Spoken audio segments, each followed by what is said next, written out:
Llegué al hospital para cuidar de mi marido, que tenía las piernas rotas. Mientras dormía, la enfermera jefa me deslizó sigilosamente un trozo de papel en la mano. No vengas más. Revisa la cámara de seguridad de anoche. A las 3 de la madrugada, el hospital de distrito en el corazón de Madrid estaba extrañamente silencioso. Todo el edificio, de un blanco impoluto, parecía una bestia gigantesca adormecida. Solo quedaban unas pocas luces de un verde pálido en el pasillo y el letrero de «Salida de emergencia» en la pared, que proyectaba una luz fría y mortecina. El olor a desinfectante, a gasas, a la humedad de las sábanas viejas, mezclado con el olor corporal de los enfermos crónicos. Todo se fundía en un aroma inconfundible a hospital. Cualquiera que lo oliera durante mucho tiempo sentiría la cabeza pesada, la respiración difícil. Estaba sentada, encogida, en una silla plegable junto a la cama del hospital, la espalda apoyada a medias en la pared y a medias en el aire, con la columna vertebral tan tensa, que parecía que alguien me la retorcía hasta hacerme temblar. Pero no me atrevía a moverme bruscamente. Un solo chirrido de la silla haría que el hombre acostado en la cama frunciera el ceño y gimiera. Era mi marido, Javier. Yacía completamente rígido, con ambas piernas envueltas en una gruesa capa de yeso blanco, suspendidas en un armazón de tracción, con un entramado de cables, como una pieza de museo que el destino había decidido exhibir. Javier gimió suavemente, su voz ronca y entrecortada. Su frente estaba perlada de sudor, y sus cejas se fruncían en una línea oscura en medio de la frente. Me levanté de un salto, con las piernas tan entumecidas que apenas las sentía mías. Serví un vaso de agua tibia, le puse una pajita y se lo acerqué a los labios, susurrando: «Javier, bebe un poco de agua para que no se te seque la garganta». Despacio. Él intentó abrir los ojos. Aquellos ojos que una vez me habían ablandado el corazón por su dulzura y amabilidad, ahora estaban inyectados en sangre, mirándome con una mezcla de culpa y debilidad. «Elena, ¿cuánto te estoy haciendo sufrir? Fui un torpe al volante, no tuve cuidado y por eso estoy así. Y encima te obligo a pedir días libres en el trabajo para cuidarme. Me siento un inútil». Sonreí levemente, esforzándome por mantener un tono de voz normal. «No digas tonterías. Somos un matrimonio. El que está bien ayuda al que está mal. Ahora te cuido yo, y si mañana me pasara algo me cuidarías tú. Es nuestra casa, no tienes que sentirte mal». Le sequé con un pañuelo las gotas de agua que le quedaban en la comisura de los labios, pero sentí una punzada profunda en el corazón. 3 días antes, Javier había tenido un accidente de coche volviendo a casa. La Guardia Civil de Tráfico concluyó que se debió a un fallo en los frenos. El coche se estrelló contra la mediana y él se salvó de milagro. Pero el médico, tras ver las radiografías, suspiró y me dijo: «Tiene fracturas graves con compresión nerviosa. Prepárense para lo peor. Es posible que en el futuro tenga que depender de una silla de ruedas durante mucho tiempo». Para un hombre que estaba consolidando su carrera, esa frase era como una sentencia de muerte. Y para mí, Elena, una auditora de proyectos de construcción de 30 años, fue como si alguien hubiera demolido de repente la casa que había tardado casi 10 años en construir, ladrillo a ladrillo. El trabajo, la casa, los planes de tener hijos, todos los proyectos que habíamos dibujado juntos, todo se había detenido en una sola noche. Llevaba 3 días sin apenas dormir. Durante el día, me sentaba en la silla junto a su cama, vigilando el suero y los medicamentos mientras gestionaba correos y informes de la empresa en el portátil. Por la noche, cada 2 horas, lo giraba, lo aseaba, le cambiaba la cuña y me aseguraba de que el yeso se mantuviera seco. Cada nervio de mi cuerpo estaba tenso como la cuerda de un violín, a punto de romperse al menor contacto. «¿Dónde está Isabel?». Javier, después de beber unos sorbos, miró alrededor de la habitación. Su tono era casual, pero sus ojos recorrieron rápidamente el espacio antes de detenerse en la silla vacía al otro lado de la cama. «Se ha ido a casa a prepararte un caldo de huesos. Dice que mañana te lo traerá para que recuperes fuerzas. La he echado para que descansara un poco», respondí mientras ajustaba la velocidad del goteo del suero. Isabel era una prima lejana de Javier que acababa de terminar la universidad y había venido a Madrid a buscar trabajo. Como aún no había encontrado piso, se quedaba temporalmente con nosotros. Era una chica de palabra dulce y muy ágil. Estos 3 días, entre el papeleo, ir a por cosas y comprar comida, si no hubiera sido por su ayuda, probablemente me habría derrumbado ayer mismo. Al pensarlo, me sentí sinceramente agradecida. «No dejes que se agote demasiado. Y tú también deberías intentar echar una cabezada». «Estás más pálida que el enfermo», dijo Javier con un suspiro, cerrando los ojos con un tono de compasión. Iba a bromear un poco para aligerar el ambiente cuando la puerta de la habitación se abrió suavemente, y el sonido de unas ruedas sobre el suelo de baldosas se oyó muy débilmente. Era la enfermera jefa, a quien todos en la planta llamaban Carmen. Tenía más de 40 años. No era guapa, y su rostro siempre parecía impasible, como el de alguien que ha visto tantas veces la vida y la muerte que ya nada la sobresalta. Hablaba poco y trabajaba rápido. Normalmente no era muy conversadora con los familiares de los pacientes, pero por alguna razón, estos últimos días, cada vez que pasaba, me lanzaba una mirada extra.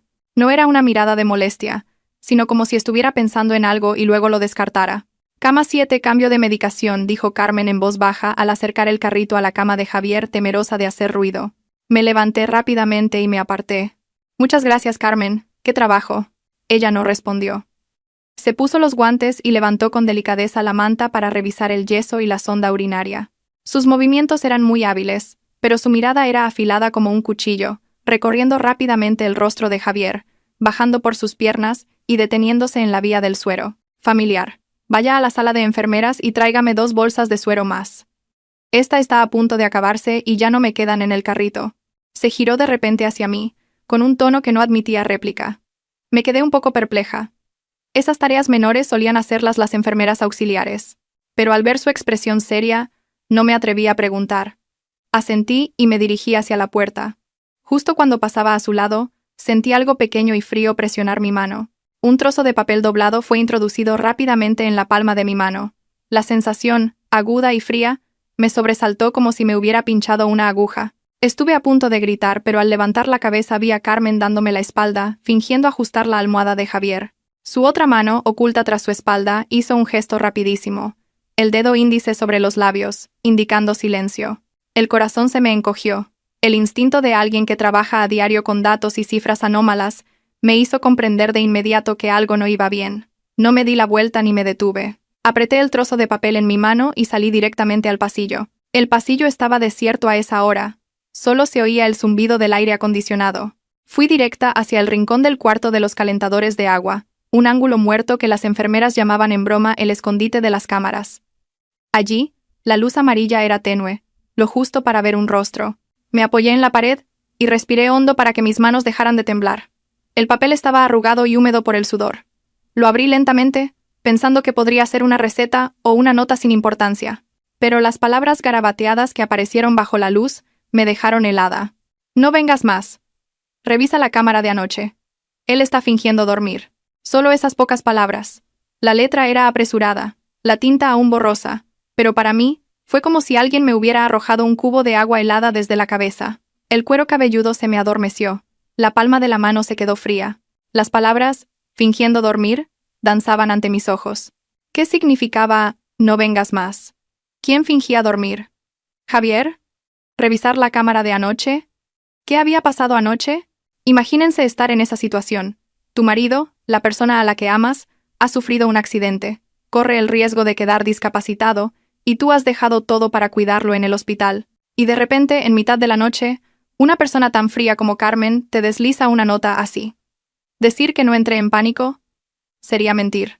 Mi mente se quedó en blanco por un momento. Las imágenes de los últimos 3 días desfilaron ante mí como una cinta rebobinada a toda velocidad.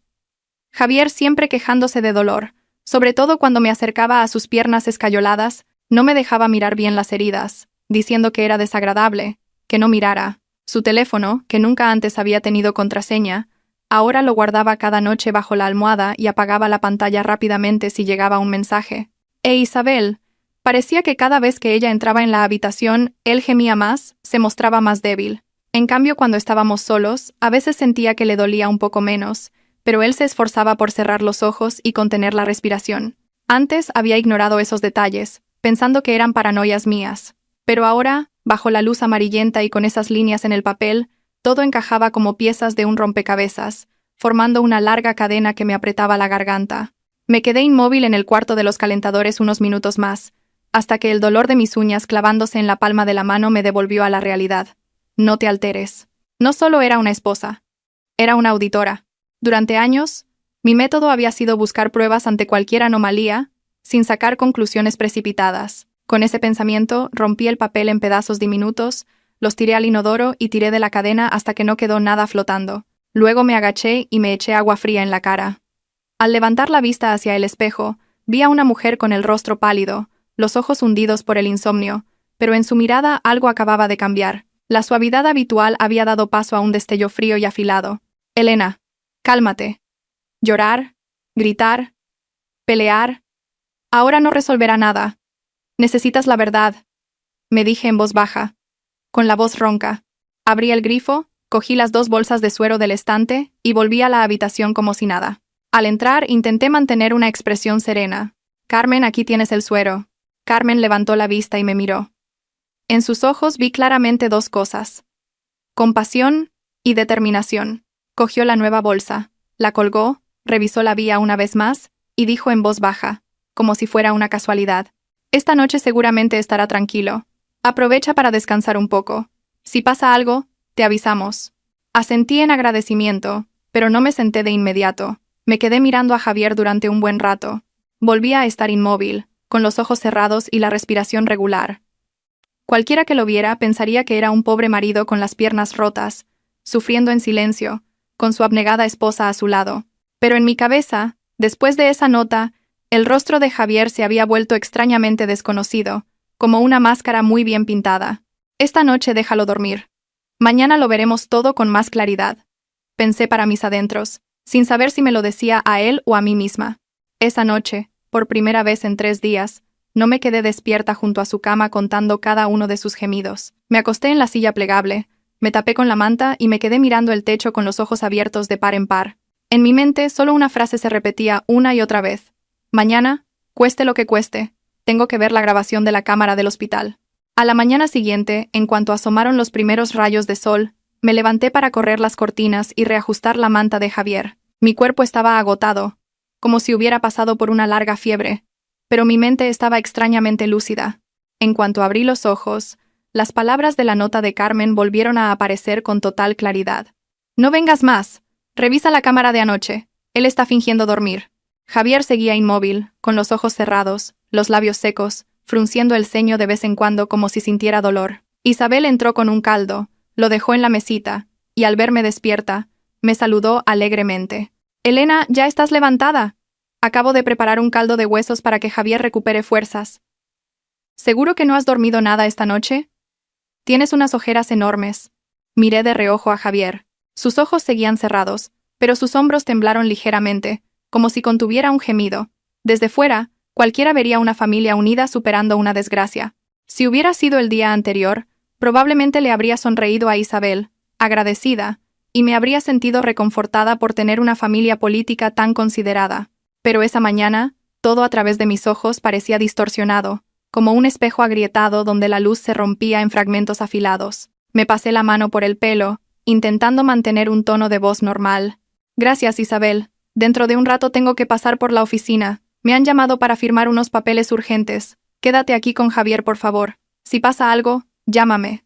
Al oír eso, Javier abrió ligeramente los ojos y me miró con preocupación. «Elena, ¿tardarás mucho? Yo me siento muy inseguro aquí solo. Todos estos días has estado tú, y ahora me dejas con una cría. ¿Qué dices? Isabel nos ha estado ayudando muchísimo estos días. Le debemos mucho». Me volví hacia Isabel con una sonrisa, y le di una palmada suave en la mano a Javier, como para tranquilizarlo. «Solo será media mañana. Intenta estar tranquilo. Si necesitas algo, llama a las enfermeras». Dicho esto, me incliné para ajustar los cables de la tracción y las vendas en su espalda. Mis movimientos seguían siendo cuidadosos, como siempre, pero en mi corazón había un vacío helado. Antes, cada vez que tocaba a Javier pensaba, «Este es mi marido, el hombre con el que he elegido pasar el resto de mi vida». Ahora, otra pregunta no dejaba de rondarme. ¿De verdad está actuando conmigo? Recogí rápidamente mi chaqueta, el bolso y el portátil. Isabel me ayudó con el bolso, sin olvidar decirme: «Ten cuidado en la carretera. Vuelve a mediodía para comer conmigo. No comas por ahí, que la comida suele ser muy grasienta». Asentí y miré a Javier una última vez. Me cogió la mano. Con los ojos enrojecidos, la viva imagen de un hombre que teme ser abandonado. «Elena, lo siento. Si al final quedo discapacitado y te cansas demasiado, no me abandones, por favor. No te divorcies de mí. Vivo gracias a ti».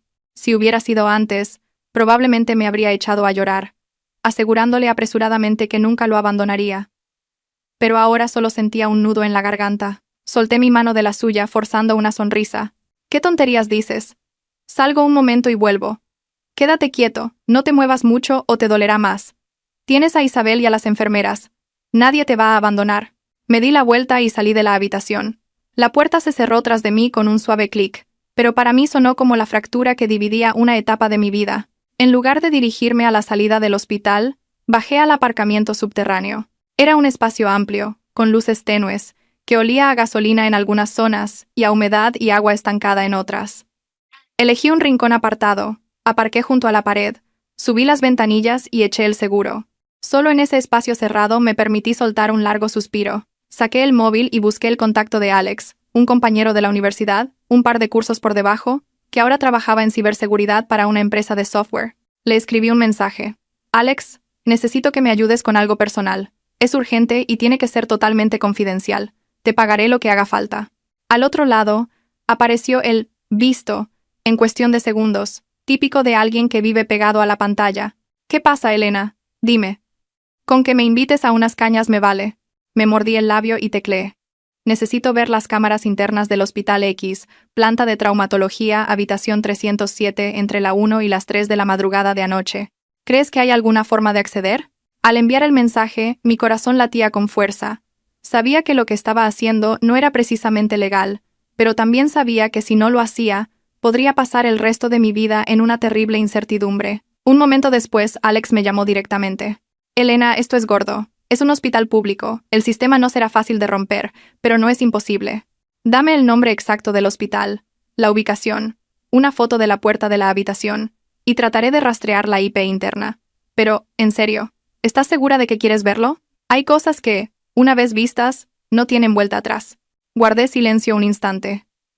La voz de Alex me hizo sentir como si estuviera contratando a un detective privado, pero ya no podía echarme atrás. Dije en voz baja, prefiero el dolor de una vez que vivir con la duda toda la vida. Te envío la foto ahora mismo. Intenta conseguirlo esta mañana. Después del mediodía ya será tarde. Quédate cerca del hospital. Si tienes buen wifi, mejor. Te iré informando. Si consigo un enlace, te lo enviaré para que lo veas en directo.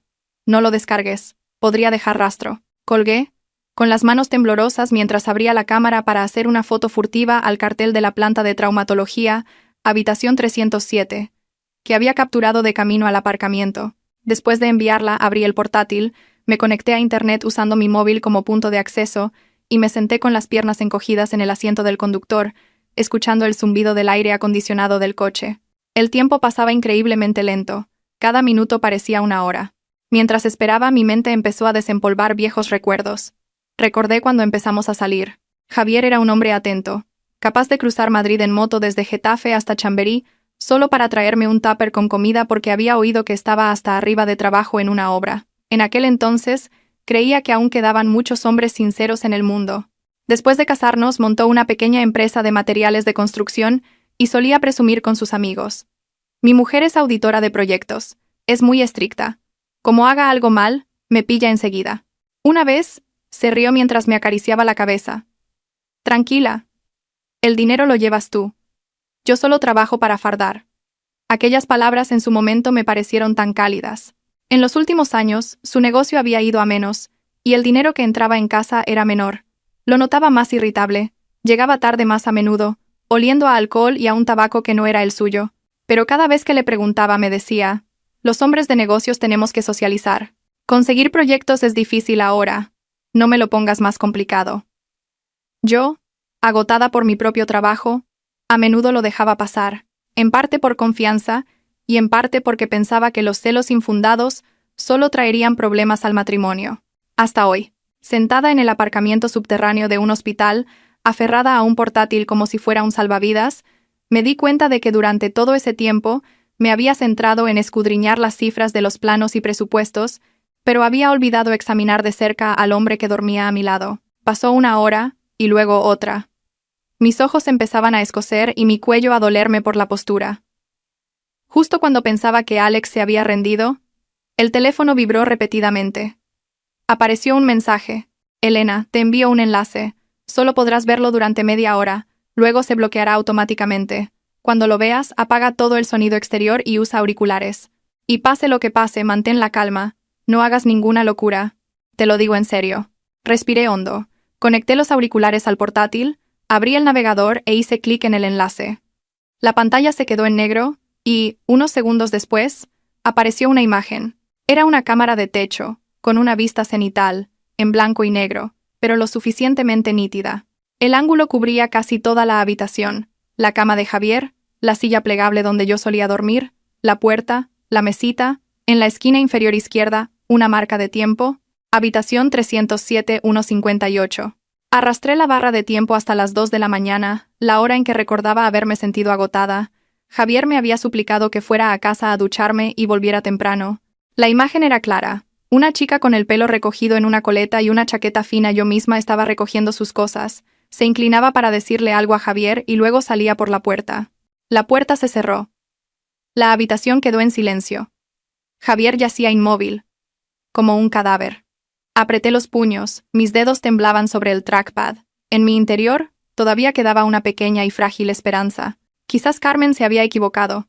Quizás él solo se había movido un poco, no hasta el punto de fingir dormir, como decía la nota. Pero menos de un minuto después, lo que no quería ver apareció ante mis ojos, crudo y brutal. Javier abrió los ojos. Rápido, alerta. Ya no había rastro de esa mirada lánguida y dolorida. Levantó la cabeza, miró a su alrededor y, apoyándose en los brazos, se incorporó. Su movimiento fue firme y decidido.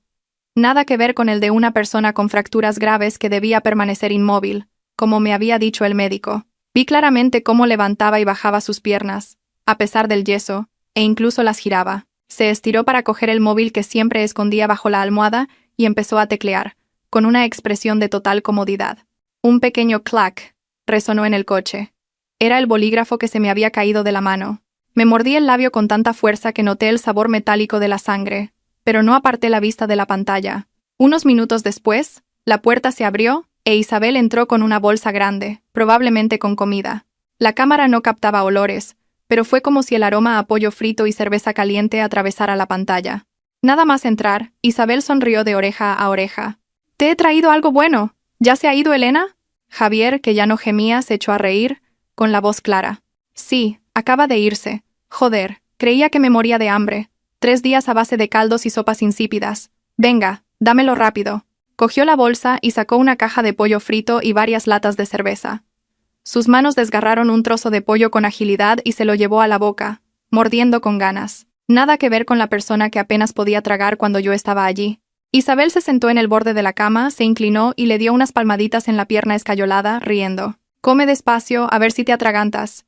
Estaba preocupadísima por ti, pero tienes que seguir con el papel de enfermo, o Elena sospechará y se arruinará todo». Javier, mientras masticaba, le dio una palmada suave en la espalda a Isabel, y luego otra en el trasero, como si no supiera que una cámara lo estaba grabando. «Lo haces genial. Sin tu ayuda en la actuación, Elena no se lo habría creído. Parece que estos días se ha ablandado. Seguro que en unos días acepta vender el piso del barrio de Salamanca. Con lo que saquemos pagamos las deudas y nos sobrarán más de 1 millón de euros para empezar de nuevo en otro sitio». Las palabras «piso del barrio de Salamanca» resonaron en mi cabeza como una explosión. Era un dúplex con vistas que mis padres me habían dejado en herencia. Las escrituras estaban a mi nombre. Cuando nos casamos, acepté que Javier se empadronara allí, pero siempre lo consideré mi dote, mi último refugio si la vida se torcía. Y ahora, en los planes de mi marido, solo era un salvavidas para él, un cebo para mantener a raya a la muerte. Isabel no pudo ocultar su entusiasmo. «¿Estás seguro de que Elena aceptará vender?» «Parece buena, pero también es muy cabezota». «Precisamente por ser buena es fácil de convencer», resopló Javier, abriendo una lata de cerveza y bebiendo de un trago. Le pedí a un amigo médico que le contara todos los peores escenarios posibles. Luego me hago el desesperado. Le digo que tengo miedo de ser una carga para ella. Elena es de las que se sacrifican por los demás, pero no sabe cuidarse a sí misma. Tú espera. En cuanto vendamos, te doy la mitad. Nos vamos a las Canarias o a la Costa del Sol, montamos un bar y a vivir. ¿Para qué quedarnos aquí aguantando a esa sosa?» Vi cómo Isabel apoyaba la cabeza en su hombro. Su voz se suavizó. «¿Y las deudas con esos tíos?» «He oído que les debes mucho dinero». «Bah, las deudas se pagan. Con el dinero de la casa, todo solucionado. No te preocupes». Javier se encogió de hombros. «Les debo unos 300.000 euros. Los intereses corren, pero con ese piso se acaba el problema. Lo importante es que Elena firme». Isabel guardó silencio unos segundos y luego preguntó, con voz vacilante, «¿Y cuándo te vas a divorciar de ella?» Vi claramente cómo Javier fruncía el ceño, como si le molestara la pregunta, pero forzó una sonrisa tranquilizadora. «Espera a que todo esto acabe. Si me divorcio ahora, sospechará y se estropeará todo. Tú tranquila. Lo mío con ella está acabado. Piénsalo. ¿Qué mujer aguantaría a un marido lisiado y lleno de deudas? Tarde o temprano me dejará. Y entonces yo seré la víctima, el abandonado. Tendré el dinero y te tendré a ti. ¿A qué soy listo? No pude seguir escuchando. Con los auriculares todavía puestos, sentí un sabor salado en los labios. No sabía si me estaba mordiendo el labio o la lengua. Me los quité. El sonido de mi propia respiración resonaba en el silencio del coche como si fuera el de otra persona. Fuera. En el aparcamiento. Algunas personas con batas blancas pasaban en silencio. El sonido de sus zapatos apenas se oía. Nadie sabía que, en un pequeño coche, justo debajo del hospital, una esposa acababa de descubrir el plan completo de su marido. En ese momento no lloré. De repente, mis ojos estaban increíblemente secos, como si las lágrimas, asustadas por la verdad, se hubieran escondido. Lo primero que sentí no fue dolor, sino humillación. Humillación por haber sido subestimada. Humillación por haberme creído tan astuta, capaz de calcular hasta el último céntimo en un proyecto, y sin embargo haber permitido que el hombre con el que compartía mi vida me convirtiera en una presa fácil. Pensé en el piso del barrio de Salamanca, en las tardes en que mi padre se sentaba en la puerta con una camiseta vieja, bebiendo un refresco, viéndome volver del colegio en bicicleta, siempre con una sonrisa en los ojos. Pensé en mi madre, en las navidades en las que cocinaba un cocido enorme, y me hacía llevar un plato para honrar a los abuelos, repitiéndome una y otra vez: si algún día falto, conserva esta casa. Es tu raíz. Esa raíz para Javier solo era una mercancía para saldar deudas con usureros. De repente, me eché a reír. Una risa seca y hueca, que resonó en el coche, como la de un extraño.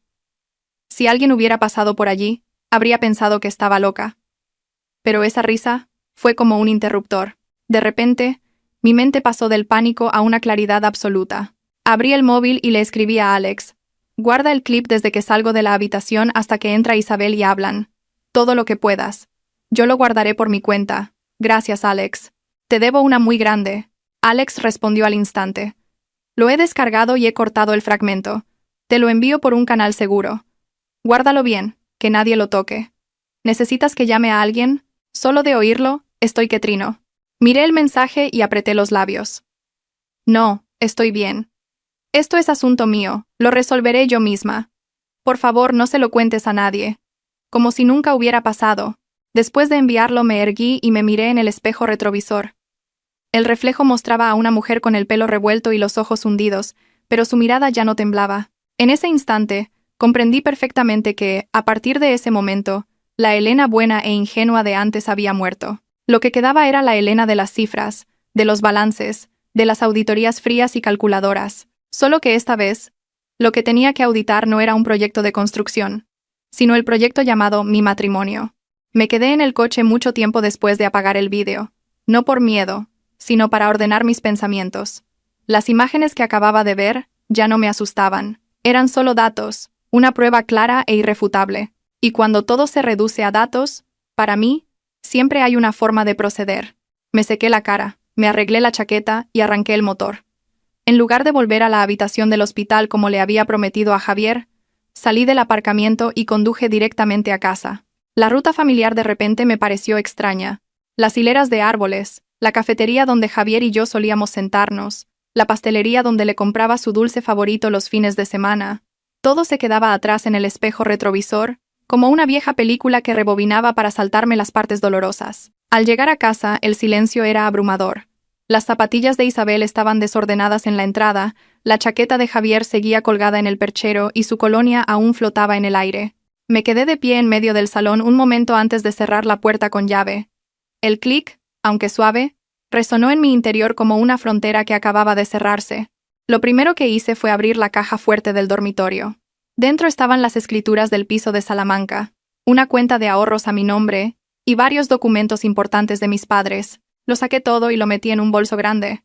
Luego, abrí el portátil e inicié sesión en mi cuenta bancaria personal, la contraseña que antes Javier también conocía. Cambié todas las contraseñas, una por una, la del banco, la del correo electrónico, lenta y meticulosamente, con una frialdad que me sorprendió a mí misma. En ese momento, el teléfono vibró. El nombre de Javier apareció en la pantalla.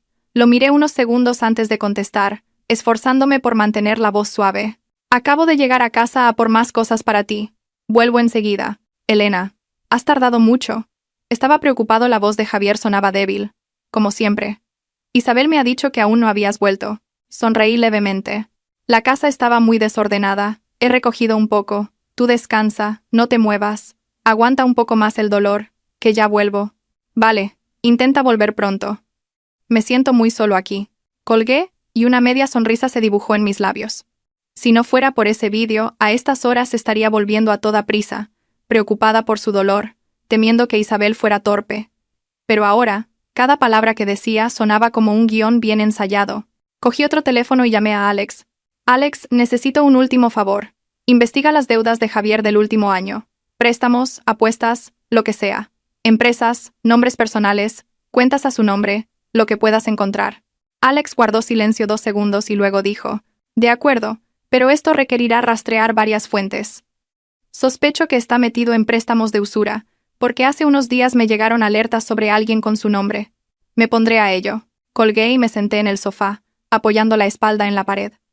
Fue entonces cuando el cansancio me golpeó, pero en lugar de debilitarme, sentí una pequeña llama ardiendo en mi interior. No era un fuego violento, sino un calor lento y persistente. Esa tarde volví al hospital. Al entrar en la habitación, vi a Javier con los ojos cerrados, el rostro contraído como si acabara de sufrir un ataque de dolor. Isabel, de pie a su lado, me saludó. Ya has vuelto. Le acabo de dar a Javier un analgésico, ahora está un poco mejor. Bien, déjame ver. Me acerqué y le puse la mano en la frente. No tenía fiebre. Javier abrió los ojos y me cogió la mano con más fuerza de lo habitual. Has vuelto, Elena. Me duele mucho, no sé cuánto más podré aguantar. Lo miré a la cara y por primera vez, en lugar de compasión, sentí una extraña diversión. Aguanta un poco. Por la tarde tengo que reunirme con un abogado por el seguro de tu accidente. Piden más documentación. Lo dije con la mayor naturalidad posible. Javier se sobresaltó, pero lo disimuló rápidamente. ¿Un abogado? ¿Por qué tan complicado? Es una aseguradora grande. Tienen muchos trámites, respondí secamente. Isabel, que estaba cerca, tembló ligeramente al oír la palabra seguro, aunque intentó mantener la sonrisa. Lo noté perfectamente. En ese momento entró Miguel, el hermano pequeño de Javier. Era 3 años menor, trabajaba como repartidor y era un chico sencillo y de pocas palabras. Al ver a su hermano postrado, se le notaba la pena. Traía una bolsa grande de fruta. Elena, ¿cómo está Javier? Mamá me ha dicho que le duele mucho, que apenas ha mejorado. Los médicos dicen que hay que seguir observándolo, respondí. Miguel miró a Javier con los ojos enrojecidos. Anímate, hermano. Estamos todos muy preocupados por ti. Javier asintió, con la voz entrecortada. Lo sé. Al ver la escena sentí lástima por Miguel. No tenía ni idea de que estaba compadeciendo a un actor. Una obra de teatro montada sobre la codicia. Por un momento mi corazón se ablandó, pero entonces recordé la mirada alerta de Javier en el vídeo, su mano en el trasero de Isabel, la frase, con vender el piso, todo solucionado. Y toda debilidad en mí se replegó como un caracol en su concha. Por la tarde, Carmen volvió a pasar a revisar la habitación. Cuando me vio, su mirada se detuvo en mí un poco más de lo habitual. Entendí que quería saber si lo había visto. Esperé a que Javier se durmiera por el efecto de los medicamentos y salí sigilosamente al pasillo. Carmen estaba escribiendo en una pizarra. Me acerqué y dije en voz baja, ya lo he visto. El bolígrafo en su mano se detuvo un instante. Levantó la vista y me miró directamente. Su voz se volvió más grave. «Y bien, ¿qué piensas hacer?» Miré hacia la habitación donde yacía Javier y luego la miré a ella de nuevo. «No puedo decirlo ahora, pero necesito que me ayudes a guardar el secreto, al menos por el momento». Carmen asintió sin hacer más preguntas. Sabía que era de las que solo dicen lo necesario. Su silencio, en ese momento, fue para mí más valioso que 1000 consejos. Esa noche, cuando Isabel salió a comprar la cena, me senté junto a la cama y fingí quedarme dormida, con la cabeza apoyada en el colchón. Javier, creyendo que dormía, suspiró. Pero yo estaba despierta, escuchando cada una de sus respiraciones, esperando el momento adecuado. Abrí el móvil y leí el mensaje de Alex. Elena, tengo un informe preliminar. Ha pedido préstamos en al menos 4 sitios, la deuda principal es de casi 300.000 euros, con intereses altísimos. Algunos a nombre de la empresa, otros a su nombre. También tiene un historial de apuestas online y luego pasó a jugar en timbas ilegales. Los movimientos bancarios muestran rastros de redes de prestamistas. Te he hecho capturas de todo. Lo leí con una calma sorprendente. Todo encajaba con una precisión aterradora. El accidente, la farsa de la invalidez, el piso, el seguro, los mensajes a escondidas con Isabel, todo formaba un cuadro completo. Solo le respondí a Alex una frase. Gracias. Guárdalo bien, lo necesitaré. Esa noche, Javier volvió a llamar a su madre. Oí la voz de ella al otro lado, llorando, lamentándose, culpándome por no cuidar bien de su hijo, y mencionando sutilmente la idea de vender la casa para salvarlo. Javier gemía, con voz casi apagada. Ya se lo he dicho a Elena, mamá. Seguro que lo está pensando. No la presiones mucho, está muy agobiada con el trabajo. Yo estaba sentada no muy lejos, escuchando cada palabra, sintiendo una indiferencia que me asustó a mí misma. Toda una familia, de arriba abajo, conspirando para presionarme a entregar voluntariamente la casa que mis padres me habían dejado. Si no hubiera visto ese vídeo, probablemente me habría derrumbado, consumida por la culpa. A la mañana siguiente, mi suegra, Pilar, llegó al hospital. Estaba delgada y ojerosa. Nada más entrar, rompió a llorar. Hijo mío, qué desgracia. Si te pasara algo, ¿qué sería de mí? Javier le cogió la mano, con voz débil. Yo me mantuve a un lado, respetuosa. Hola, Pilar. Ella se giró hacia mí, con una mirada que era una mezcla de súplica y reproche. Elena, sé que estás agotada, pero ahora la única solución es vender la casa para salvar a Javier. No seas tan terca. Si se muere, ¿de qué te servirá el dinero? La miré fijamente durante un largo rato. La mujer que tenía delante era, en teoría, mi suegra, la que me había llevado del brazo el día de mi boda, la que me había dicho que la considerara mi propia madre. Pero ahora, en sus ojos, solo veía el pánico de perder a su hijo y un vago cálculo sobre el dinero. Respiré hondo. Lo entiendo. Lo estoy pensando. Pero vender una casa es una decisión importante. Tengo que revisar bien los papeles y el contrato del seguro de Javier para evitar problemas. Te pido un poco más de tiempo. Pilar quiso decir algo más, pero Miguel le tiró suavemente del brazo. Mamá, deja a Elena tranquila. Lleva muchos días sin descanso. Ella chasqueó la lengua y no dijo más. Pero yo sabía que, a partir de ese día, la presión aumentaría. Me urgirían a vender. Javier e Isabel actuarían aún mejor su papel. Y mi suegra sería la carta más fuerte que Javier usaría para apelar a mi compasión. Al mediodía, cuando todos salieron a comer y nos quedamos solos, Javier me cogió de la mano, su voz apenas un susurro. Elena, ¿lo has pensado bien? Tengo miedo de que, si esperamos más, sea demasiado tarde. Lo miré a los ojos, por primera vez sin apartar la vista. Tranquilo. Si tengo que vender, venderé. Pero todo tiene que ser claro y transparente. No quiero acabar perdiendo el dinero y encima con la fama de haber abandonado a mi marido. En los ojos de Javier un destello de alivio brilló fugazmente. Creyó que me había convencido, pero yo, para mis adentros, pensé: sí, venderé. Pero no como tú quieres. Después de esa conversación, la actitud de Javier hacia mí cambió notablemente. Se volvió más tierno, me cogía la mano más a menudo, y su mirada siempre reflejaba gratitud. A veces, incluso lloraba al hablar de su miedo a ser una carga. Si hubiera sido antes, lo habría creído.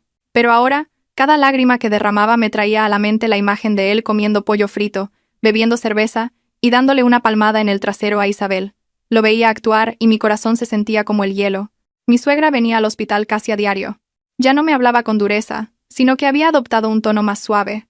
Me cogía de la mano y me susurraba: Elena, sé que quieres mucho a Javier, pero nuestra situación ha cambiado. Haz un pequeño sacrificio. Cuando se recupere y vuelva a trabajar, ya compraréis otra casa.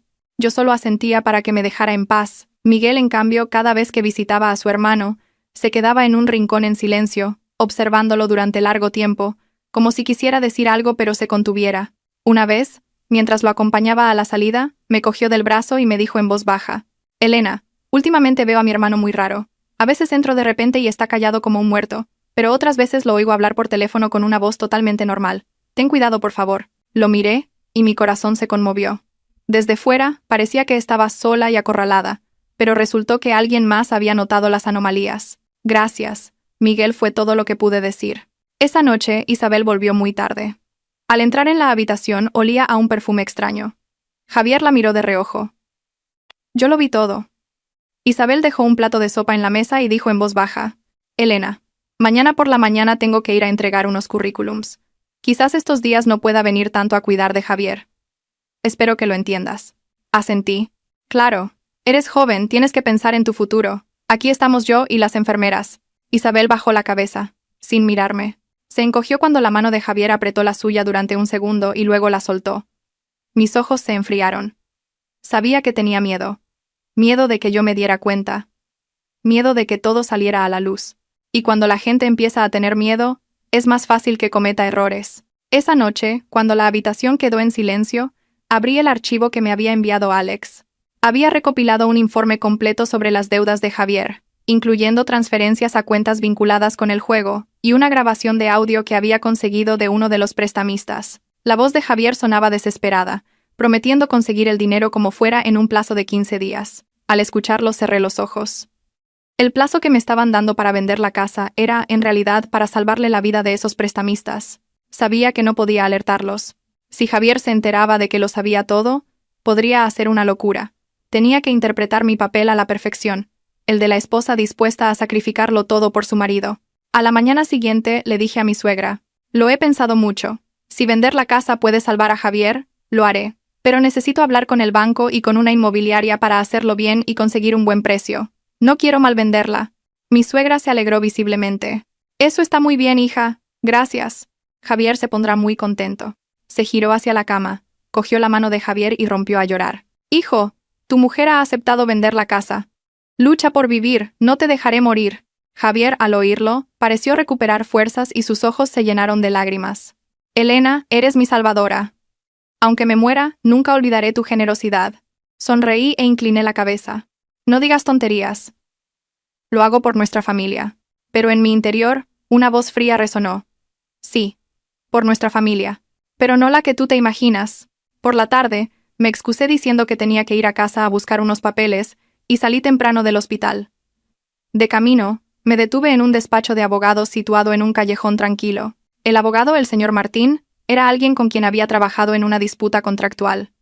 Era unos años mayor que yo, de trato sereno y muy discreto. Después de contarle toda la historia, desde el accidente y el vídeo hasta las deudas, se quedó pensativo un buen rato, y luego dijo: legalmente, si podemos demostrar que Javier simuló el accidente o mintió sobre sus lesiones para estafar al seguro, el caso sería muy grave. Pero por ahora, no deberías presentar ninguna denuncia. Su estrategia es que vendas la casa voluntariamente, así que déjales creer que lo estás haciendo. Mientras tanto, mi equipo y yo te ayudaremos a reunir más pruebas. Asentí, con la mano temblando ligeramente sobre el escritorio. No necesito que vaya a la cárcel ahora mismo. Solo quiero proteger el patrimonio de mis padres y evitar que me acusen de abandono. El señor Martín me miró un momento y luego dijo en voz baja: es usted mucho más fuerte de lo que pensaba. Sonreí con amargura. No soy fuerte porque no me duela, sino porque no puedo permitirme derrumbarme ahora. Esa noche, volví al hospital. Javier, al verme llegar tarde, se alarmó. ¿Dónde estabas? Te he llamado varias veces y no contestabas. He estado con un agente inmobiliario. Ha visto la casa hoy. Hay varios interesados, pero aún no hemos cerrado un precio, respondí con calma. Los ojos de Javier se iluminaron. Ah, ¿sí? ¿Cuánto ofrecen? Alrededor de 1.200.000 euros. Pero no he aceptado. Quiero 1,5 millones. Lo dije lentamente. Era un precio por debajo del mercado, a propósito, para que no sospecharan que estaba ganando tiempo. Como esperaba, Javier asintió, impaciente. Bueno, lo importante es vender rápido. El precio ya lo ajustaremos. Lo miré, sin decir nada más. Para mí estaba claro que su vender rápido era para cumplir el plazo de la deuda, no por ninguna pierna rota. Esa noche Isabel volvió a salir a escondidas. Fingí no darme cuenta. Necesitaba que se ausentara más a menudo para que Javier perdiera uno de sus apoyos secretos. Y, tal como esperaba, sin ella, Javier se volvió visiblemente más inquieto. Sus dolores empezaron a ser menos convincentes. A veces se le olvidaba actuar y se incorporaba más de la cuenta. Yo lo veía todo. 2 días después, mi suegra volvió a insistir con la firma de la venta. Le dije que la inmobiliaria me pedía más documentos originales y que necesitaba unos días más. Se mostró descontenta, pero se contuvo, porque dependía de mí. Miguel, en cambio, cada vez hablaba menos. Una vez, mientras me ayudaba a llevar unas cosas al coche, me preguntó de repente: Elena, si mi hermano hubiera hecho algo malo, ¿tú lo perdonarías? Lo miré directamente a los ojos. ¿Tú qué crees, Miguel? Él bajó la cabeza, con la voz entrecortada. Solo espero que, si ha hecho algo mal, se detenga a tiempo. Esa frase me conmovió por un instante, pero luego comprendí que hay errores que no se solucionan simplemente deteniéndose. Hay apuestas que se hacen con dinero, honor e incluso vidas, y que no tienen vuelta atrás. Esa noche, cuando Javier dormía bajo el efecto de la medicación, salí al pasillo y me apoyé en la ventana, mirando el aparcamiento oscuro. Mi teléfono vibró. Un mensaje de Alex. Los prestamistas se están impacientando. Dicen que si no paga a tiempo, vendrán al hospital a hablar con él. Ten mucho cuidado. Creo que en una semana como mucho, habrá problemas. Apreté el teléfono. Mi tiempo se estaba acabando. Tenía que bajar el telón de esta obra antes de que esos hombres entraran en escena con violencia. Volví a la habitación y miré a Javier, durmiendo plácidamente como un inocente. Me senté en la silla y susurré, solo para mí. Actúas muy bien, Javier, pero a tu esposa se le está acabando el papel.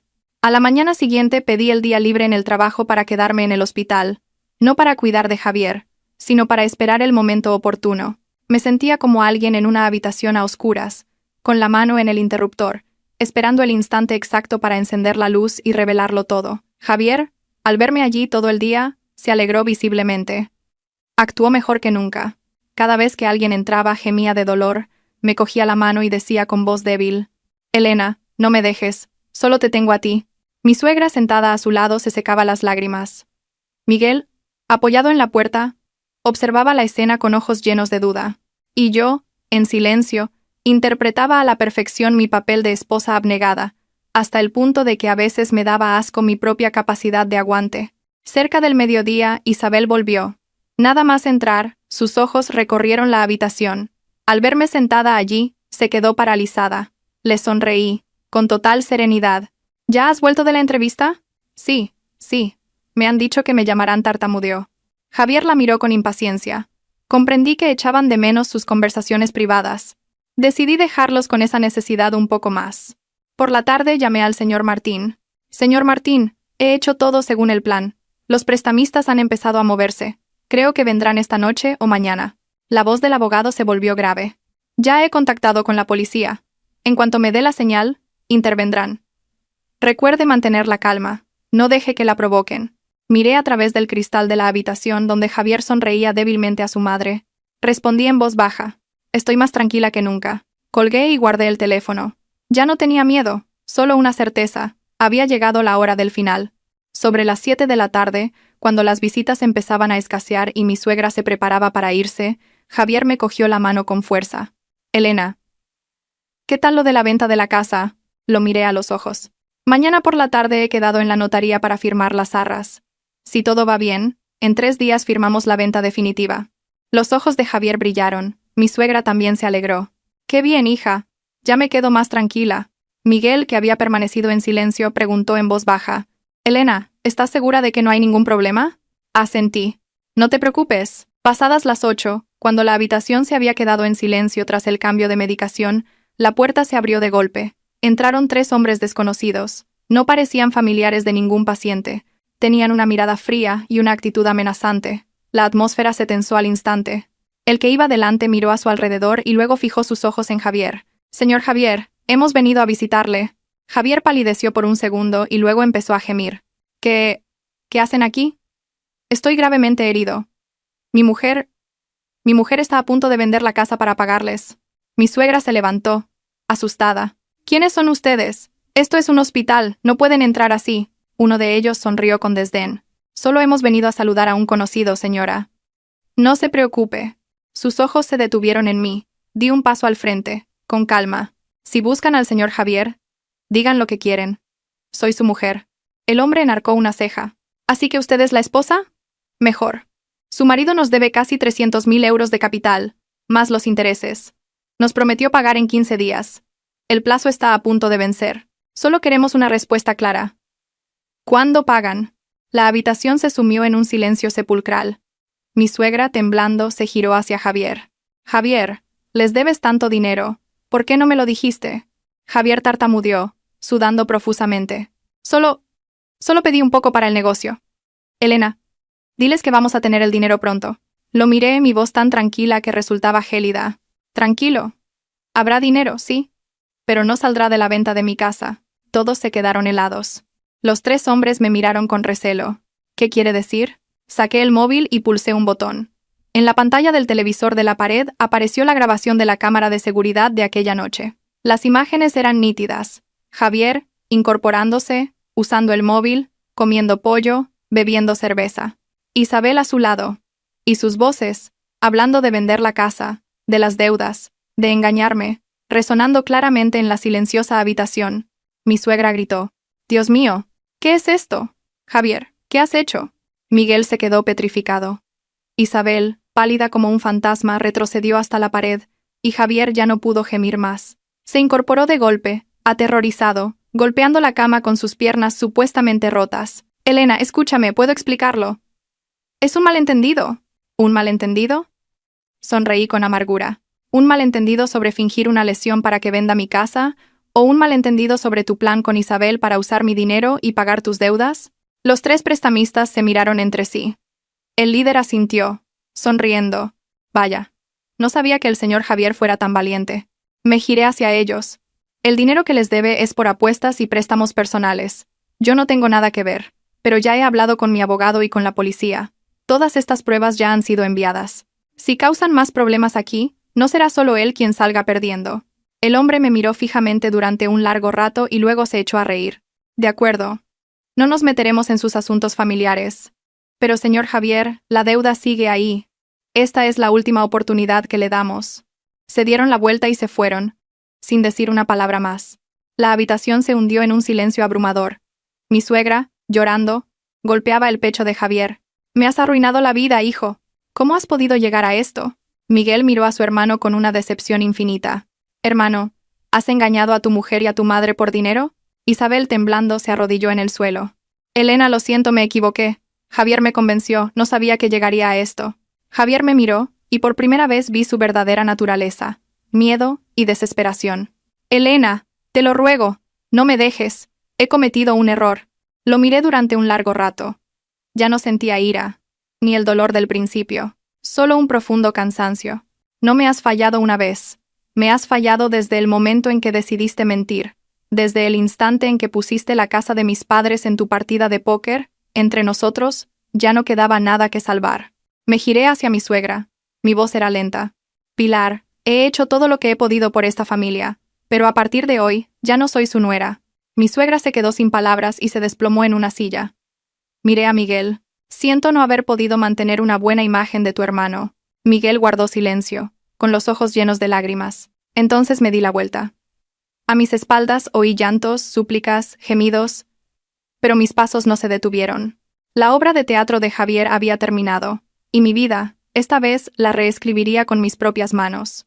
Salí del hospital esa noche. El viento era cortante. Las farolas dibujaban largas franjas amarillas sobre el asfalto húmedo. Por primera vez en muchos años, caminaba por la ciudad sin sentir que pertenecía a ningún lugar. Antes, fuera donde fuera, siempre tenía un hogar al que volver. Ahora, ese hogar se había convertido en una herida. Volví a la casa que mis padres me habían dejado. La casa que casi había sido sacrificada por las sucias apuestas de Javier. La puerta se cerró tras de mí. Me apoyé en la pared y me deslicé hasta el suelo, cubriéndome la cara con las manos.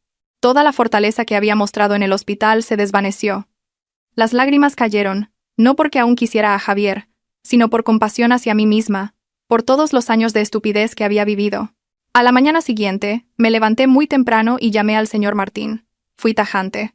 «Inicie los trámites de divorcio lo antes posible. No quiero estar atada a él ni un día más».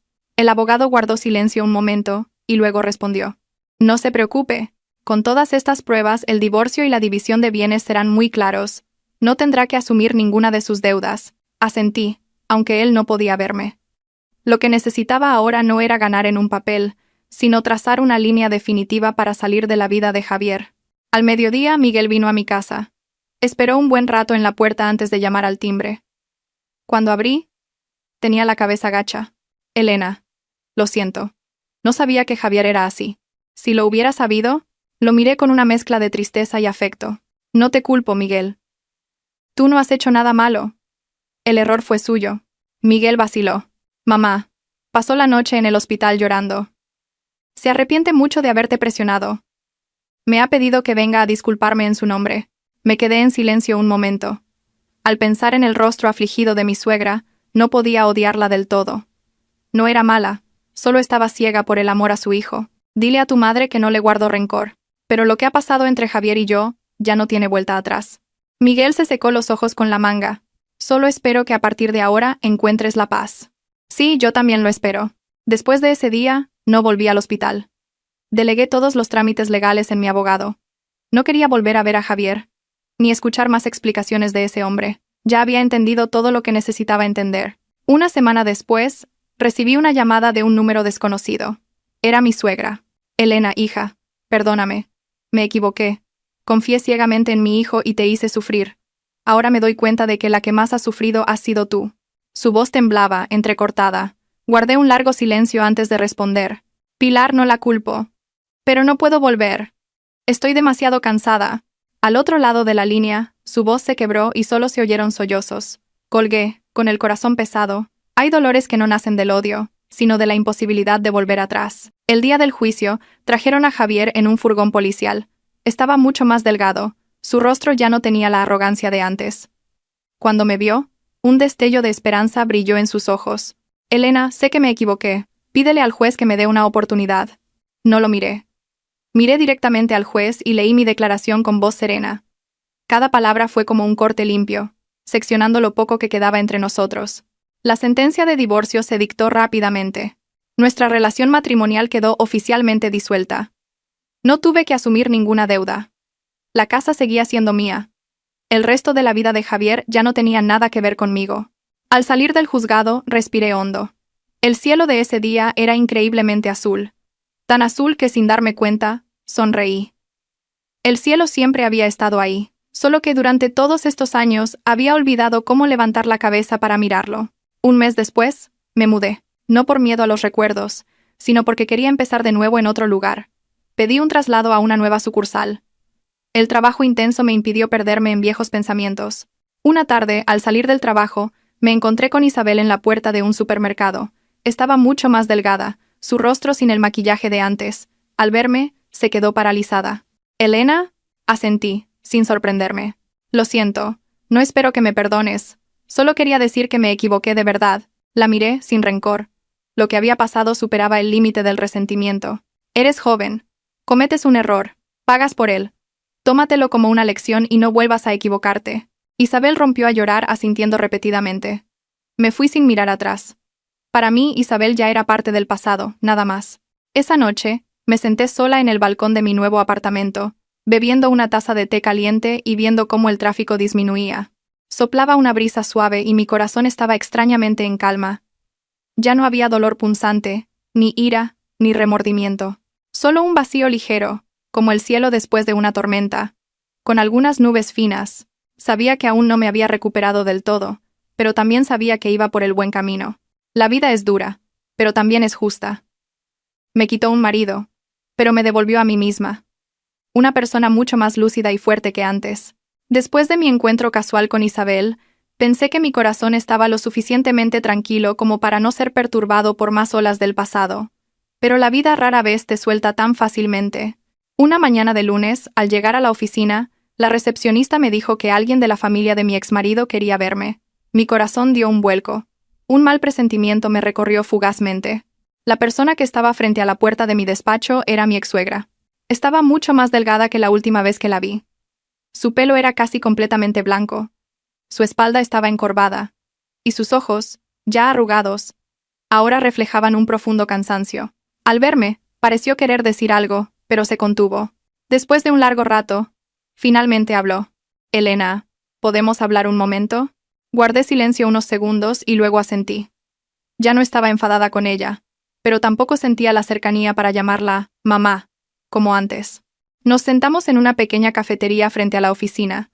Aferraba con fuerza un bolso de tela descolorido, su voz temblaba. «A Javier lo van a trasladar para seguir investigando sus deudas. Dicen que es posible que le aumenten la condena». Miré la mesa de madera sin responder. «Estos días no para de pedir verte. Dice que solo quiere hablar contigo una vez más antes de que se lo lleven. Sé que no tengo derecho a pedirte esto, pero soy su madre. No puedo soportarlo». Inclinó la cabeza profundamente. En su voz ya no había la exigencia de antes, solo la amarga impotencia de una madre que ve a su hijo caer sin poder hacer nada. «El médico dice que está muy débil. Mentalmente tampoco está bien. Tengo miedo de que haga una tontería». Al oír esto, mi corazón se encogió. Por mucho daño que me hubiera hecho, No quería que eligiera ese camino. Tras un largo silencio, finalmente dije lentamente: iré a verlo una vez. Pero solo una. Los ojos de mi ex-suegra se iluminaron como si acabara de ser salvada. Juntó las manos frente a su pecho. Te lo agradezco de corazón. 2 días después fui al centro de detención. La puerta de hierro se cerró tras de mí con un sonido metálico, frío y pesado. En la pequeña sala de visitas, me senté frente a Javier, separados por un grueso cristal. Estaba esquelético, con los ojos hundidos. Al verme pareció no poder creerlo. «Elena, ¿de verdad has venido?», asentí levemente. Mi voz era serena. «Dijiste que querías verme, y aquí estoy. Si tienes algo que decir, dilo rápido». Javier bajó la cabeza. Sus hombros temblaban. Un momento después, levantó la vista, con los ojos enrojecidos. «Sé que no tengo excusa. Solo quiero pedirte perdón. Arruiné tu vida». Lo miré fijamente, sin ira ni amargura, solo con un leve cansancio. «¿De qué sirve pedir perdón ahora?». Javier negó con la cabeza. Las lágrimas corrían por su rostro. «No cambia nada. Pero si no lo digo, temo no poder soportar los años que me quedan». Guardé silencio un largo rato. En ese momento, me di cuenta de que el hombre sentado frente a mí ya no era el Javier del que me había enamorado, ni el mentiroso de los vídeos. Ahora solo era un hombre derrotado, completamente desnudo ante las consecuencias de sus actos. «Elena, si pudiera volver atrás, preferiría no haberte conocido nunca a haberte hecho tanto daño». Sonreí levemente, una sonrisa amarga como una aceptación tardía. Si no te hubiera conocido, quizás no habría aprendido lo que es confiar en la persona equivocada, ni lo que es levantarse después de la ruina. Me diste una lección muy cara, pero ya la he pagado. El resto, te toca a ti. Javier me miró fijamente, como si quisiera grabar mi imagen en su memoria para siempre. Su voz era ronca. «Elena, ¿vas a estar bien?».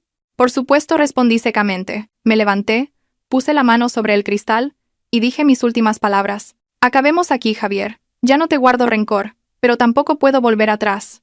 Él también puso su mano al otro lado del cristal. Nuestras manos se tocaron a través de una distancia insalvable.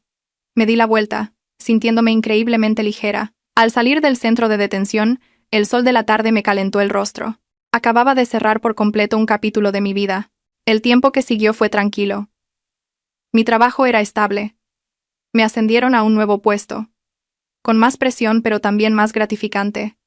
Miguel me llamaba de vez en cuando para saber cómo estaba. Me dijo que mi ex-suegra estaba muy delicada. Solo le pedí que la cuidara en mi lugar. Yo no tenía el valor de volver a ese pasado. Una noche, recibí un mensaje de un número desconocido. «Elena, soy Isabel. Acabo de firmar un contrato de trabajo en otra provincia. Antes de irme, solo quería darte las gracias por no haberme acorralado». Miré el mensaje un largo rato y luego respondí: «Vive decentemente, Isabel. Con eso es suficiente». Guardé el teléfono, sintiendo una calma interior. Cada uno debe caminar por el sendero que ha elegido. Ya no tenía la responsabilidad de cargar con el peso de nadie más. Esa noche, de pie junto a la ventana, vi cómo la ciudad se iluminaba. Las luces de miles de ventanas se reflejaban en el cielo oscuro como estrellas artificiales. Me di cuenta de que, por muy oscura que sea la vida, siempre hay luz. Solo tienes que estar dispuesto a abrir los ojos para verla. Había vivido en los errores de otros, pero a partir de ahora, viviría en mis propias decisiones. Después del encuentro con Javier en la cárcel, sentí que por fin había cerrado una puerta muy pesada. Las noches de insomnio se hicieron menos frecuentes, y el dolor sordo en mi pecho también disminuyó. Empecé a acostumbrarme a mi nueva vida de mujer soltera, libre, pero también solitaria. Iba a trabajar, volvía a casa, y los fines de semana a veces tomaba un café con mis compañeros. La vida transcurría sin dramas ni estridencias, pero también sin las ilusiones de antes. Una tarde de lluvia, al salir del trabajo, me llamó Miguel. Su voz sonaba entrecortada. «Elena, mamá, está muy mal. El médico dice que le quedan días. No para de llamarte. ¿Podrías venir un momento?». Sostuve el teléfono un largo rato sin responder. Afuera llovía a cántaros. Me había prometido a mí misma no volver, pero entre la razón y la humanidad, seguía siendo una persona blanda. «Envíame la dirección. Iré». El hospital olía igual que siempre, a ese desinfectante familiar. Cuando entré en la habitación, mi ex-suegra yacía inmóvil en la cama, con el rostro demacrado, los ojos hundidos, y una respiración tan débil que parecía un hilo a punto de romperse. Miguel, sentado a su lado, le sostenía la mano. Al verme, se levantó de un salto. Asentí y me acerqué. Mi ex-suegra abrió los ojos con dificultad. Al verme, Su mirada se iluminó un poco. Elena, ¿has venido? Me incliné y tomé su mano esquelética, la misma mano que tantas veces me había señalado con reproche, ahora fría y temblorosa. Sí, aquí estoy. Las lágrimas brotaron de sus ojos y rodaron por sus sienes. Te he fallado mucho, hija. Toda mi vida solo he visto a mi hijo. No me di cuenta de su verdadera naturaleza. Y te hice sufrir. Apreté suavemente su mano. Ya pasó. No le guardo rencor. Rompió a llorar, con el pecho agitándose débilmente. No espero que me perdones. Solo espero que, si nos volvemos a encontrar en otra vida, no sea tu suegra, para poder tratarte con la decencia que te mereces como una extraña. Esa frase fue como un cuchillo que me atravesó el corazón. Incliné la cabeza, y mis lágrimas cayeron sobre su mano seca. En esta vida, nuestra deuda ya está saldada. Descanse en paz. Asintió muy levemente, su respiración se ralentizó y, un momento después, el monitor cardíaco mostró una línea recta. Miguel rompió a llorar desconsoladamente. Yo me quedé allí, en silencio, con un vacío en el alma. No sentía el dolor de cuando despedí a mis padres, solo una tristeza profunda y agotadora, como si acabara de poner el punto final a un destino que había llegado a su fin. El funeral fue sencillo. Estuve presente todo el tiempo, cumpliendo mi papel como la última nuera. Los familiares me miraban con curiosidad, compasión e incluso incomodidad. No me importó. Hice lo que mi conciencia me dictaba. El día del entierro, a Javier no le permitieron asistir. Después del funeral, Miguel me acompañó al coche. Inclinó la cabeza. Elena, nunca podré pagarte todo lo que has hecho. Puse mi mano en su hombro. Vive una vida decente, Miguel. Es todo lo que necesitas hacer. Al volver a mi apartamento, cerré la puerta y me apoyé en ella. Por primera vez en mucho tiempo, rompí a llorar. No por Javier, ni por mi exsuegra, sino por una etapa dolorosa de mi vida que oficialmente había terminado. Lloré para despedirme de la mujer que fui, ciega, sumisa, viviendo para los demás hasta olvidarse de sí misma. Los días siguientes, me sumergí en el trabajo como una forma de salvación. Me asignaron un proyecto importante que requería viajar constantemente. El ritmo ajetreado me impidió pensar demasiado. Descubrí que era mucho más fuerte de lo que creía. En un viaje de trabajo, durante una cena con unos socios, conocí a Daniel, el ingeniero jefe de su empresa.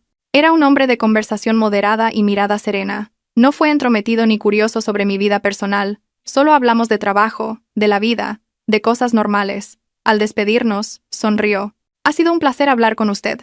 Si no le importa, la próxima vez que venga la invito a un café. Me sorprendió un poco, pero asentí. Claro. De camino al hotel me di cuenta de que mi corazón ya no estaba tan cerrado. No tenía miedo de conocer a un hombre nuevo, ni sentía la presión de enamorarme o de evitarlo. Simplemente, dejé que las cosas fluyeran. Esa noche, me miré en el espejo durante mucho tiempo. La mujer del reflejo ya no tenía esa tristeza de antes. En su lugar, había una mirada serena, experimentada y segura de sí misma. Sonreí, una sonrisa que no había visto en mi rostro en años. Había perdido mucho, un matrimonio, un hogar, la confianza, pero me había recuperado a mí misma. Y sabía que, frente a mí, un nuevo camino se abría silenciosamente. Después de ese viaje de trabajo, Daniel y yo mantuvimos el contacto, no de forma insistente, sino con mensajes ocasionales para preguntarnos por el trabajo. A veces él me enviaba una foto de una obra en construcción, otras yo le enviaba un plano recién terminado. Todo era ligero, como un arroyo que fluye entre las rocas, sin hacer ruido, pero lo suficiente para darte cuenta de que ya no estás sola. Un fin de semana Daniel me escribió. ¿Estás ocupada? Estoy cerca de tu casa. ¿Te apetece un café? Miré por el balcón. El cielo estaba despejado. Soplaba una brisa suave. Era una tarde rara en la que no tenía que sumergirme en papeles. Respondí. Bajo ahora mismo. La cafetería era un pequeño local a la sombra de unos árboles. Daniel había llegado antes. Se levantó para apartarme la silla. Seguía igual de sereno y educado. Hablamos de trabajo y luego de temas más triviales. ¿Llevas mucho tiempo viviendo sola?, preguntó en voz baja. Miré mi taza de café, en silencio por un momento, y luego respondí, me divorcié hace poco más de un año. Daniel asintió, sin hacer más preguntas. Yo también pasé por un divorcio. Me casé joven. Mi mujer falleció en un accidente de tráfico hace 4 años. Desde entonces he vivido principalmente para el trabajo. Por primera vez, vi en sus ojos una tristeza profunda pero serena, como la superficie de un lago en calma. Comprendí por qué no se apresuraba con nada. No volvimos a tocar el tema. como si entendiéramos que hay dolores que no necesitan ser expuestos con palabras. Después de ese día, Daniel empezó a visitarme de vez en cuando. A veces me traía fruta, otras solo un vaso de leche caliente por la noche. No invadía mi vida ni exigía nada. Su presencia era siempre respetuosa, y eso me daba tranquilidad. Un día Miguel me llamó. La noticia me dejó helada. Javier ha tenido un derrame cerebral en la cárcel. Está en cuidados intensivos. Me quedé en silencio mucho tiempo. Los viejos recuerdos, que creía enterrados, volvieron a aflorar. No hace falta que vengas, se apresuró a añadir Miguel. Solo quería que lo supieras. Me quedé junto a la ventana observando el ir y venir de la gente. Una parte de mí quería ignorarlo, pero otra me recordaba los años en que había llamado a ese hombre marido. Finalmente suspiré. ¿En qué hospital está? Iré un momento. Esta vez no fui como esposa ni como familiar. Fui como una persona del pasado que visita un fragmento de su propia historia. Javier yacía en la cama, demacrado, con la mitad del rostro paralizado por el derrame. Al verme, sus ojos se abrieron de par en par. Sus labios temblaron, pero no pudo hablar. Miguel, a su lado, dijo con voz entrecortada: «Los médicos dicen que ha superado lo peor, pero es posible que quede con media parte del cuerpo paralizada». Miré a Javier. No sentí el dolor que esperaba, solo una lástima tenue, como si viera a un extraño sufriendo las consecuencias de sus propias decisiones. Me acerqué y lo miré a los ojos. «Javier, ¿me oyes? Vive lo que te queda de vida lo mejor que puedas. El pasado entre nosotros está olvidado. No te aferres a él». Una lágrima rodó por la mejilla paralizada de Javier. No supe si era arrepentimiento o miedo a un futuro de invalidez. Ya no me importaba distinguirlo. Al salir del hospital, sentí una extraña sensación. No era un alivio total, pero tampoco una carga. Era como soltar un peso que había llevado durante mucho tiempo. Esa noche Daniel me esperaba abajo. Al verme, me miró fijamente. «¿Estás cansada?», asentí, sin decir mucho. Él simplemente me abrió la puerta del coche, encendió la calefacción y condujo en silencio. Un silencio que, en lugar de ser incómodo, me resultó reconfortante. Cuando paró frente a mi casa dijo: «Si necesitas hablar, aquí estoy». Me giré para mirarlo. La luz de la calle iluminaba su rostro, amable y firme. Por primera vez en años, mi corazón vibró, no por dolor, sino por una sensación cálida y genuina. «Gracias», dije en voz baja. Asintió, sin presionarme. Los días siguientes organicé mi vida. Llevé las cenizas de mi exsuegra a su pueblo, como deseaba Miguel. Le encendí una última vela. En el camino de vuelta, le escribí a Daniel. «Ya estoy mejor», respondió al instante. «Me alegro. Cuando estés libre, te invito a cenar». Miré el mensaje y sonreí. Una sonrisa diferente, menos tímida. Sabía que era lo suficientemente fuerte para dar un paso más. No para olvidar el pasado, sino para que el pasado no me impidiera avanzar. Mi vida se había roto, pero después de la ruina, aprendí a reconstruirla con mis propias manos. Y esta vez, caminaría más despacio, pero con más firmeza. Después del mensaje de Daniel no respondí de inmediato. No por dudar, sino porque quería preguntarme a mí misma con total sinceridad: ¿a qué le tengo miedo todavía? Había temido amar, confiar, empezar de nuevo. Pero en ese momento, entendí que si seguía cerrando la puerta por miedo, pasaría el resto de mi vida a la defensiva. ¿Le respondí? Daniel contestó con un simple «de acuerdo». Pero eso fue suficiente para sentir un calor en el pecho. Nos encontramos en un pequeño restaurante junto al río. No era un lugar lujoso, solo unas mesas de madera, una brisa fresca y luces amarillas colgando. Daniel llegó temprano, como siempre. Nos sentamos y hablamos, no de trabajo ni del pasado, sino de cosas cotidianas. Me di cuenta de que hacía mucho tiempo que no hablaba con un hombre sin sentirme tensa o precavida. Después de cenar, paseamos por la orilla del río. El viento me alborotaba el pelo. Daniel caminaba a mi lado, manteniendo una distancia respetuosa. Después de un rato, dijo lentamente: «Elena, sé que has pasado por mucho. No quiero presionarte, pero quiero ser claro. Te aprecio como un hombre aprecia a una mujer». Mi corazón dio un vuelco, pero mantuve la calma. «Gracias por ser sincero. Pero yo también debo serlo. No estoy preparada para empezar una nueva relación tan rápido». Daniel asintió, sin mostrar decepción. «No necesito una respuesta ahora. Solo quiero que sepas que estoy aquí. Y que soy paciente». Lo miré, sintiendo una paz que rara vez había experimentado. La paz de ser respetada. Esa noche, en casa, pensé en Javier, en mi antiguo matrimonio, en las heridas. Curiosamente, ahora podía pensar en él sin que me doliera. Era simplemente una parte de mi vida que había pasado. Unos días después, Miguel me llamó de nuevo. Elena, Javier está muy débil. Apenas puede moverse. El médico dice que su recuperación será muy limitada. Escuché en silencio. Te lo digo solo para que lo sepas. No te pido que vengas más. Miré la lluvia caer afuera. Gracias por decírmelo. Si necesitas algo en lo que pueda ayudar, dímelo. La voz de Miguel se quebró. Sigues siendo tan buena con nosotros. Te debemos mucho. Después de la llamada, suspiré. Ya no sentía rencor por esa familia. Había pagado mi deuda de dolor y pérdida. Solo me quedaba una cosa. No permitir que mi corazón se volviera amargo. Una tarde, Daniel me llevó a ver un terreno en las afueras donde su empresa planeaba un proyecto. Fui solo como consultora, pero en ese viaje vi más de su persona. Era un profesional serio, respetuoso con sus socios y tranquilo. Cuando le daba mi opinión, escuchaba atentamente, sin interrumpir ni imponer. De vuelta, mientras pasábamos por una carretera arbolada, preguntó de repente: Elena, si algún día estás preparada, ¿me darías una oportunidad? Me giré para mirarlo. Su mirada era paciente, no exigente. No puedo prometer nada, pero no voy a seguir cerrándome. Daniel sonrió. Con eso me basta.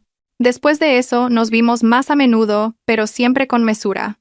Empecé a darme cuenta de que yo también estaba cambiando. Ya no me asustaba la palabra futuro.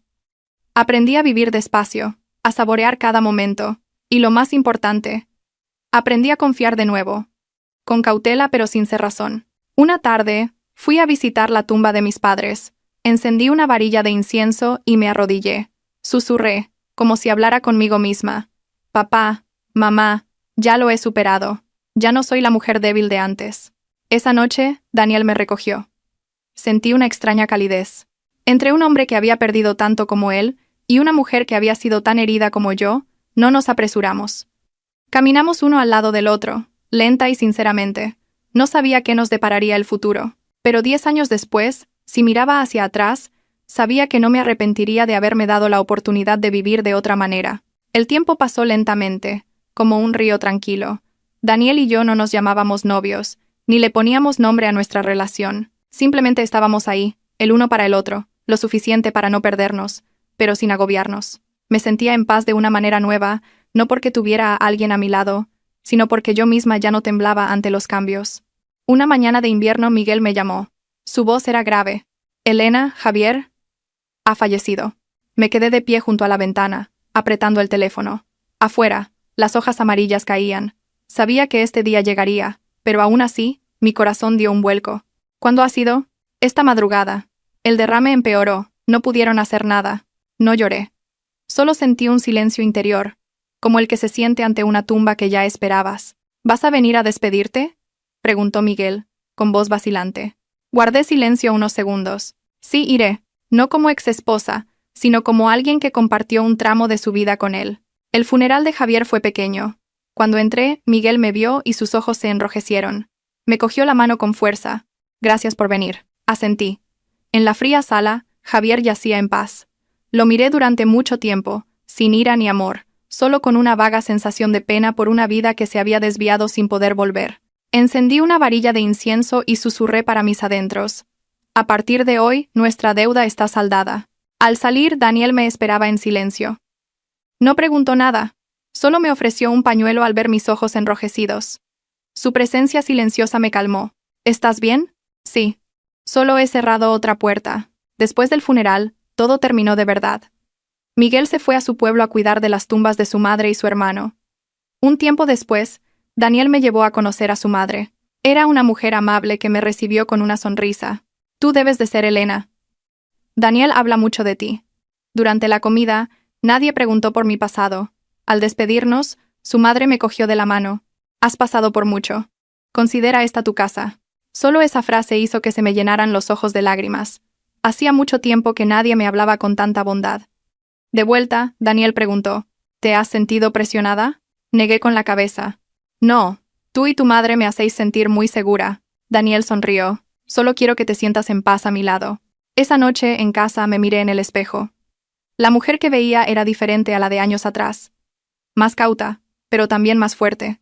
Una semana después, Daniel me entregó una pequeña caja. No se arrodilló ni usó grandes palabras. Solo me miró y dijo, Elena, no puedo prometerte una vida perfecta, pero sí prometo no mentirte, no abandonarte, y caminar a tu lado cuando me necesites.